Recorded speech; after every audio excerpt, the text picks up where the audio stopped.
ആകാശവാണി. നമസ്കാരം. പ്രത്യേക വാർത്താ ബുള്ളറ്റിൻ വായിക്കുന്നത് കൃഷ്ണ പ്രകൃതി.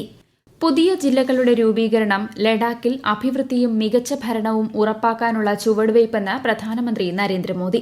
മികച്ച ശ്രദ്ധ ലഭിക്കുന്നതിനൊപ്പം സേവനങ്ങൾ, അവസരങ്ങൾ എന്നിവ ജനങ്ങളുടെ സമീപത്തേക്ക് കൂടുതൽ എത്തിക്കാൻ ഈ നീക്കം സഹായിക്കുമെന്നും അദ്ദേഹം പറഞ്ഞു. ജില്ലാ രൂപീകരണത്തിൽ മേഖലയിലെ ജനങ്ങളെ അഭിനന്ദിക്കുന്നതായും പ്രധാനമന്ത്രി സമൂഹമാധ്യമത്തിൽ അഭിപ്രായപ്പെട്ടു. രണ്ടാമത് ഇന്ത്യ സിംഗപ്പൂർ മന്ത്രിതല സമ്മേളനം സിംഗപ്പൂരിൽ ചേർന്നു. ഇരു രാജ്യങ്ങളും തമ്മിലുള്ള വ്യാപാര സാമ്പത്തിക ബന്ധം കൂടുതൽ ശക്തിപ്പെടുത്തുന്നത് ലക്ഷ്യമിട്ടുള്ള ചർച്ചയിൽ കേന്ദ്രമന്ത്രിമാരായ നിർമ്മല സീതാരാമൻ, പീയൂഷ് ഗോയൽ, എസ് ജയശങ്കർ, അശ്വനി വൈഷ്ണവ് എന്നിവർ പങ്കെടുത്തു. സിംഗപ്പൂർ രാഷ്ട്രപതി, പ്രധാനമന്ത്രി എന്നിവരുമായി കേന്ദ്രമന്ത്രിമാർ കൂടിക്കാഴ്ച നടത്തിയിരുന്നു.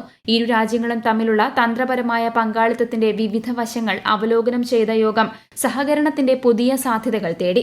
2022 സെപ്റ്റംബറിൽ ന്യൂഡൽഹിയിലാണ് ആദ്യ സമ്മേളനം നടന്നത്.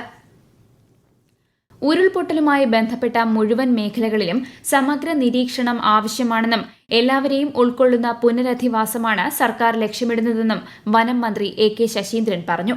കാലാവസ്ഥ അനുകൂലമായതിനാൽ ആനടിക്കാപ്പ്, സൂചിപ്പാറ മേഖലയിൽ തിരച്ചിൽ തുടരുമെന്നും മന്ത്രി കൂട്ടിച്ചേർത്തു. ജനങ്ങളുടെ സംശയവും ആശങ്കയും പൂർണ്ണമായും തീരുന്നതുവരെ തിരച്ചിൽ നടത്തുമെന്നും മന്ത്രി പറഞ്ഞു.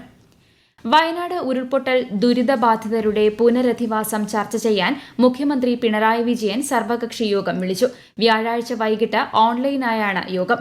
ഉരുൾപൊട്ടലിൽ ഇനി 159 പേരെയാണ് കണ്ടെത്താനുള്ളത്. ഹേമ കമ്മിറ്റി റിപ്പോർട്ടിന്റെ നിയമവശങ്ങൾ നിയമമന്ത്രി വിശദീകരിച്ചിട്ടുണ്ടെന്നും കൂടുതൽ ഒന്നും പറയാനില്ലെന്നും മന്ത്രി സജി ചെറിയാൻ ചെങ്ങന്നൂരിൽ മാധ്യമങ്ങളോട് പറഞ്ഞു.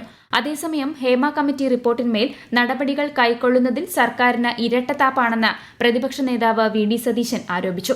ഹേമ കമ്മിറ്റി റിപ്പോർട്ടിൽ സംസ്ഥാന സർക്കാരിന്റെ നടപടികളിൽ പ്രതിഷേധിച്ച് UDF സെപ്റ്റംബർ 2 തിരുവനന്തപുരത്ത് പ്രതിഷേധ സംഗമം സംഘടിപ്പിക്കും.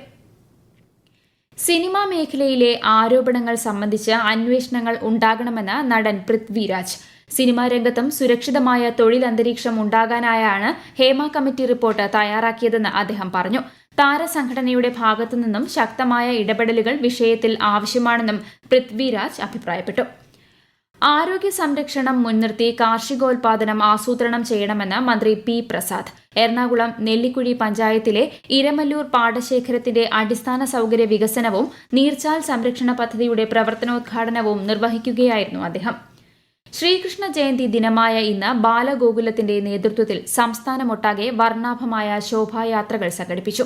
തൃശൂരിൽ കേന്ദ്ര സഹമന്ത്രി സുരേഷ് ഗോപി ശോഭായാത്ര ഉദ്ഘാടനം ചെയ്തു. കൃഷ്ണന്റെയും രാധയുടെയും വേഷങ്ങളണിഞ്ഞ ആയിരക്കണക്കിന് കുട്ടികൾ ശോഭായാത്രയിൽ അണിനിരന്നു. അഷ്ടമി രോഹിണി ദിനത്തിൽ ഗുരുവായൂർ ഉൾപ്പെടെ മിക്ക ക്ഷേത്രങ്ങളിലും വലിയ ഭക്തജന തിരക്കാണ് അനുഭവപ്പെട്ടത്. ഛത്തീസ്ഗഡിലെ ബിജാപൂരിൽ 25 മാവോയിസ്റ്റുകൾ കീഴടങ്ങി. ജില്ലാ പോലീസ് സൂപ്രണ്ട്, CRPF, DIG എന്നിവർക്ക് മുന്നിലാണ് കീഴടങ്ങിയത്. സംസ്ഥാന സർക്കാരിന്റെ പുനരധിവാസ നയമനുസരിച്ച് കീഴടങ്ങിയ മാവോയിസ്റ്റുകൾക്ക് 25,000 രൂപ വീതം സഹായധനം നൽകുമെന്ന് പോലീസ് സൂപ്രണ്ട് അറിയിച്ചു. ജമ്മുകശ്മീർ നിയമസഭാ തിരഞ്ഞെടുപ്പിനായുള്ള 16 സ്ഥാനാർത്ഥികളുടെ പുതുക്കിയ പട്ടിക BJP പുറത്തിറക്കി. നേരത്തെ 44 സ്ഥാനാർത്ഥികളുടെ പട്ടിക പാർട്ടി പുറത്തിറക്കിയിരുന്നു. പിന്നീട് പട്ടിക പിൻവലിക്കുകയായിരുന്നു. അടുത്ത മാസം 18 മുതൽ 3 ഘട്ടങ്ങളിലായാണ് 90 അംഗ നിയമസഭയിലേക്കുള്ള തിരഞ്ഞെടുപ്പ്. വോട്ടെണ്ണൽ ഒക്ടോബർ 4 നടക്കും. ക്ഷേമ മന്ദിരങ്ങളിലെ അന്തേവാസികളായ കുട്ടികൾക്ക് ബിരുദ കോഴ്സ് പ്രവേശനത്തിന് സംവരണം ഏർപ്പെടുത്തുമെന്ന് മന്ത്രി R ബിന്ദു. മദർ തെരേസയുടെ ജന്മദിനത്തോടനുബന്ധിച്ച് സംഘടിപ്പിച്ച അഗതി അനാഥ ദിനാചരണത്തിന്റെ സംസ്ഥാനതല ഉദ്ഘാടനം എറണാകുളത്ത് നിർവഹിക്കുകയായിരുന്നു മന്ത്രി. ഓണത്തോടനുബന്ധിച്ച് കുടുംബശ്രീ പുറത്തിറക്കുന്ന ഉൽപ്പന്നങ്ങൾ മന്ത്രി MP രാജേഷ് തൃശൂരിൽ പുറത്തിറക്കി. ഫ്രഷ് ബൈറ്റ്സ് എന്ന പേരിലാണ് കുടുംബശ്രീയുടെ ചിപ്സും ശർക്കര വരട്ടിയും വിപണിയിലെത്തുന്നത്. സംസ്ഥാനത്തുടനീളമുള്ള 300ഓളം യൂണിറ്റുകളിൽ നിന്നായി 700ഓളം കുടുംബശ്രീ സംരംഭകരാണ് ഇതിൽ പങ്കാളികളാകുന്നത്. സാമൂഹ്യ പരിഷ്കർത്താവായ അയ്യൻകാളിയുടെ 161ാമത് ജയന്തി ആഘോഷം ബുധനാഴ്ച വിപുലമായ പരിപാടികളോടെ സംഘടിപ്പിക്കും. വെള്ളയമ്പലം അയ്യൻകാളി സ്ക്വയറിൽ രാവിലെ മന്ത്രി OR കേളുവിന്റെ നേതൃത്വത്തിൽ പുഷ്പാർച്ചന നടത്തും. തുടർന്ന് നടക്കുന്ന സമ്മേളനത്തിൽ മന്ത്രിമാരായ V Sivankutty, GR Anil, deputy speaker Chittayam Gopakumar തുടങ്ങിയവർ പങ്കെടുക്കും. ലോകത്തെ ഏറ്റവും വലിയ ചരക്ക് ഗതാഗത കപ്പൽ കമ്പനിയായ MSCയുടെ കപ്പൽ ആദ്യമായി വിഴിഞ്ഞം അന്താരാഷ്ട്ര തുറമുഖത്തേക്ക് വരുന്നു.